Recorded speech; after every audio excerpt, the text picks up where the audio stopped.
Harry কেনের ইতিহাস করা রাতে দারুণ এক জয় তুলে নিয়েছে ইংল্যান্ড। পানামাকে 2-0 গোলে হারানোর ম্যাচে গোল করে বিশ্বকাপে ইংল্যান্ডের হয়ে সর্বোচ্চ গোলদাতার রেকর্ড নিজের নামে লিখিয়েছেন এই ইংলিশ অধিনায়ক। ভেনেজুয়েলার ভয়াবহ ভূমিকম্পে নিহতদের স্মরণে 1 মিনিট নীরবতা পালনের মধ্য দিয়ে শুরু হয় ইংল্যান্ড বনাম পানামা ম্যাচ।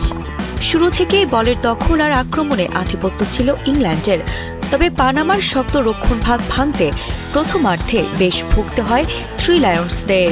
একের পর এক সুযোগ তৈরি করেও গোলের দেখা পায়নি তারা। অবশেষে ম্যাচের 62 মিনিটে জট খুলে দেন জুড বেলিংহাম। বুকাও সাকার নিচু কর্নার থেকে দারুণ এক ভলিতে বল জালে পাঠিয়ে ইংল্যান্ডকে এগিয়ে দেন এই মিডফিল্ডার। এর মাত্র 5 মিনিট পরই আসে ইতিহাস করার মুহূর্ত। Cool body spray, long lasting fragrance. ম্যাচের 67 মিনিটে বেলিংহামের নিখুঁত ক্রসে দুর্দান্ত ফিনিশিংয়ে গোল করেন অধিনায়ক হ্যারি কেন। এই গোলের মধ্য দিয়ে বিশ্বকাপে নিজের গোল সংখ্যা দাঁড়ায় 11-তে। ফলে গ্যারি লিনেকারের 10 গোলের দীর্ঘদিনের রেকর্ড ভেঙে ইংল্যান্ডের হয়ে বিশ্বকাপ ইতিহাসের একক সর্বোচ্চ গোলদাতা হয়ে যান কেন।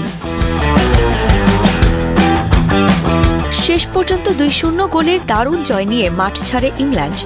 বেলিংহামের দুর্দান্ত পারফরমেন্স, কেইনের ঐতিহাসিক রেকর্ড এবং গোটা দলের আধিপত্য সব মিলিয়ে এটি ছিল ইংল্যান্ডের জন্য স্মরণীয় এক রাত। এই জয়ের ফলে গ্রুপ সেরা হিসেবে নকআউট পর্বে পা রাখল থ্রি লায়ন্স। ইতিহাস করলেন কেন, আর আত্মবিশ্বাসে ভরপুর ইংল্যান্ড এখন শিরোপার স্বপ্নে আরও এক ধাপে গিয়ে। আরিফা জাহান, কালের কণ্ঠ স্পোর্টস।